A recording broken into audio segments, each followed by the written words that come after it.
Imagine it's 2016. Uber's cars flood the streets of San Francisco. Airbnb's hosts are cramming visitors into cozy apartments worldwide. Neither owns the cars or the apartments, yet they dominate their industries. What sorcery is this? It's not just smart marketing or tech. It's the power of platforms, digital marketplaces connecting two groups, flipping old business rules upside down. But why do some platforms explode while others fizzle? And how can you build one that changes the game? Let's unravel this new economy puzzle together. Before jumping into launching a platform, you need to grasp the secret blueprint behind giants like Amazon and PayPal. It's deceptively simple, but insanely powerful. Back in 2009, Airbnb's founders Brian Chesky and Joe Gebbia rented air mattresses in their San Francisco apartment to cover rent. Their biggest headache? Getting enough hosts and guests to show up to actually make it worthwhile. It's a classic chicken and egg problem. A platform without users on both sides is an empty party. This edge-of-the-seat challenge could have spelled disaster for Airbnb before it ever took off. Think of a platform like a bustling city square, not a store. It's not selling goods directly, but creating a vibrant place where buyers and sellers find each other effortlessly. This two-sided market is like a matchmaker who benefits only when both sides meet and click. Without one side, there's no value. With both, explosive network effects kick in. Owning inventory used to be the golden ticket. Ford owned factories, Walmart owned warehouses. Platforms like Uber own almost nothing yet dominate by controlling the interactions. It's like owning the stage, not the actors. This shift means influence and control come from enabling connections, not hoarding assets, utterly rewriting the rules of business power. Platforms live and die by network effects. But what exactly triggers this magical growth? And why do some platforms suffer death spirals despite good ideas? Facebook started as a Harvard-only social network in 2004. The secret sauce wasn't just who signed up first. It was growing so that every new user became instantly valuable to others. When your friends join, your feed comes alive. This direct network effect snowballed out, dragging in millions until Facebook turned into a global social town square. Direct network effects are like party invitations. The more guests, the better the vibe for everyone there. Cross-network effects? Think of it as a dance floor where two types of dancers sync perfectly, buyers and sellers. The more sellers show up, the more buyers get tempted, and vice versa. Platforms thrive when both sides amplify each other's value. These network effects create feedback loops. More users attract even more users, which in turn attract service providers, driving prices down and experiences up. It's a virtuous cycle, like a viral rumor that just won't quit, but in a much more profitable way. The key is jump-starting enough momentum to break critical thresholds. Data isn't some boring spreadsheet, it's the jet fuel powering platforms. But how do these companies turn raw info into razor-sharp user experiences and unstoppable momentum? Amazon watches every click you make, what you browse, cart, and buy, and uses that intel to suggest one-click buys you didn't even know you wanted.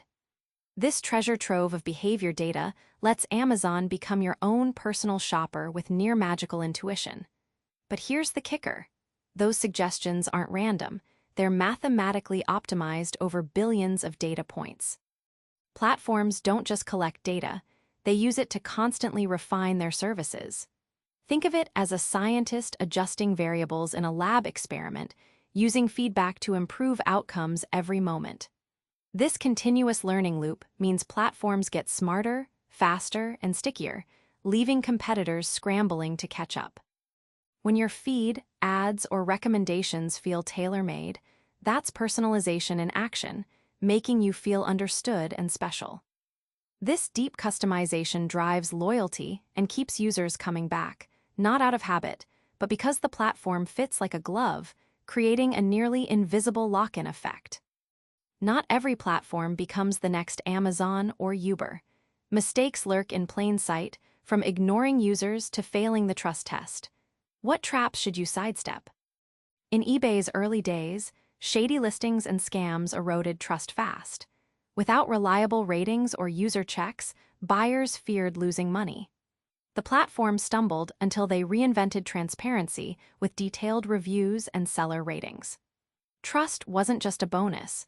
It was the lifeline that saved eBay and turned suspicious users into passionate fans.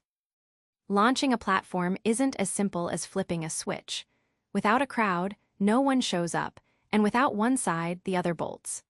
This cold start problem feels like shouting into a void at an empty club. The solution? Focused seeding strategies like targeting niche communities or subsidizing initial users until momentum becomes self-sustaining. Platform governance is like setting ground rules in a house full of strangers. Too lax and chaos reigns, too strict, and people feel squeezed out. Getting this balance right means designing clear policies, incentive structures, and dispute resolution methods that keep the ecosystem healthy and growing. So you want to build a platform? It's not about coding alone, it's about mastering network dynamics, data, and governance. Here's the first chapter of your owner's manual. The first step is crystal clear. Who are your users, and what core interaction will you enable? Is it hosts and guests, drivers and riders, or sellers and buyers? The platform's heartbeat is this interaction. Getting laser-focused here means building around real human needs, not just flashy tech ideas. Behavior change isn't just a side effect, it's a deliberate design choice. Platforms use clever incentives like discounts, badges, or social recognition to nudge users into desired actions. Think of it as a dance, guide their steps, and the whole room moves in harmony. Get incentives wrong, and the dance floor empties fast. Scaling feels like magic, but requires a ruthless focus on quality over sheer numbers. First, dominate a controllable niche, perfect your model, then expand outwards. Uber started slow in US cities, mastered logistics, then conquered globally. Scaling without control is chaos in disguise, remember that. Remember that Airbnb scene from the start? The struggle to get both renters and guests was more than a startup headache. It's the crux of every successful platform. When you nail the connection, feed network effects, harness data, and build trust, you're not just launching a business. You're sparking a revolution that redefines entire industries. So here's your next move. Identify one simple interaction worth connecting, find your first users, and start building those feedback loops. Platforms don't grow by chance, they grow by design. Subscribe for more book summaries like this one.